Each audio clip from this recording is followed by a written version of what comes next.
Cabinet मंत्री और विधायक जयवर्धन सिंह का बड़ा बयान सामने आया है। उन्होंने कहा कि शिवराज सिंह को जो अपशब्द कहने वाले भाजपाई है, मध्य प्रदेश में कांग्रेस सरकार बनी तो होगी पुरानी पेंशन बहाली। जयवर्धन सिंह बरेली एक कार्यक्रम में शामिल होने आए थे। जयवर्धन सिंह ने मुख्यमंत्री के लिए करनी सेना के वायरल वीडियो की भी निंदा की है। रायसेन जिले के बरेली में स्थानीय कार्यक्रम में शामिल होने पहुंचे पूर्व कैबिनेट मंत्री और विधायक जयवर्धन सिंह ने मीडिया को बयान देते हुए कहा कि करनी सेना के द्वारा जिस प्रकार की मुख्यमंत्री शिवराज सिंह चौहान को लेकर हुआ है, उसकी कांग्रेस पार्टी निंदा करती है। वहीं मध्य प्रदेश मकान की सरकार बनी तो होगी पुरानी पेंशन बहाली। राहुल मालवीय की रिपोर्ट। और उनकी जो मांगे थी वो थी रोजगार को लेकर, अन्य और विषय जो उनके संबंध में है। लेकिन मैंने सुना है कि इसमें एक वीडियो वायरल हुआ है जिसमें कुछ लोग बहुत ही गलत शब्दों का उपयोग कर रहे हैं और हम सब उस विषय पर इस बात की निंदा भी करते हैं। ऐसा कभी होना भी नहीं चाहिए, क्योंकि आखिर कोई का धरना भी हो तो शांतिपूर्ण होना चाहिए है। लेकिन कभी किसी पर निजी हमला हो, गाली गलौज हो, वो उचित नहीं है।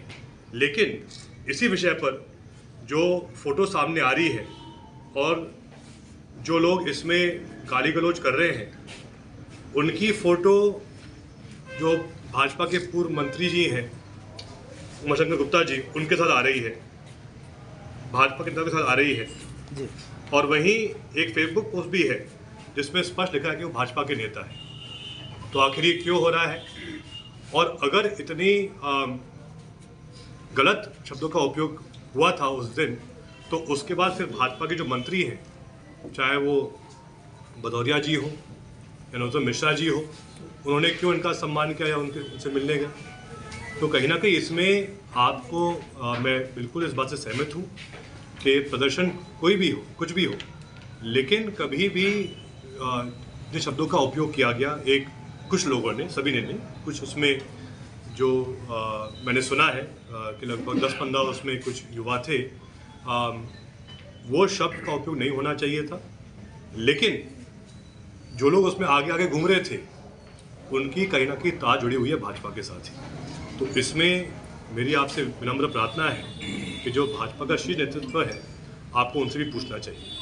और जो आपने एक और विषय पर आपने बात की थी, एक वीडियो ये भी सामने आया है जहाँ पर जो प्रमुख हैं वहाँ करनी सेना के, वो ये भी कह रहे हैं कसम खाओ कि कभी हम भाजपा में कभी वोट नहीं देंगे वापस। ये भी उसमें बात सामने आई। 2023 को लेकर किस तरह की तैयारी है विधानसभा को? आपको याद होगा कि कांग्रेस पार्टी को सिर्फ 15 महीने मिले थे सरकार के रूप में, 15 साल बाद। लेकिन कमलनाथ जी ने 15 महीने में वो काम करके दिखाया था जो भाजपा के लोग 15 साल में नहीं कर पाए। चाहे वो ऐसे अन्य मुद्दे हैं, भाजपा के 15 साल में गौमाता के लिए एक भी गौशाला नहीं खोली गई, लेकिन अकेले 15 महीने में कमलनाथ जी के समय हर जनपद में 10 गौशालाएं खुलवाई हमने। यही नहीं, बिजली के बिल से जनता परेशान थी, लेकिन कमलनाथ जी ने इंदिरा गृह ज्योति योजना के माध्यम से लगभग 90% जो उपभोक्ता है उनके बिजली के बिल 100 रुपये 100 यूनिट किए। और सरकार जैसी भाजपा की वापस आ गई है तो आज बिजली के बिल कितने मिल रहे हैं आप सब जानते हैं।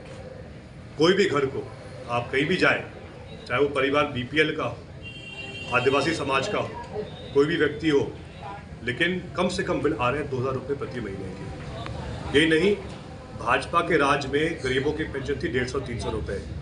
कमलनाथ जी ने तत्काल गरीबों की पेंशन 600 रुपये की। और अन्य बहुत सारी योजनाएं हैं, चाहे वो कर्ज माफ़ी हो, चाहे वो और भी बहुत सारे ऐसे और अन्य मुद्दे हैं जिन पर तत्काल कमलनाथ जी ने निर्णय लिया था।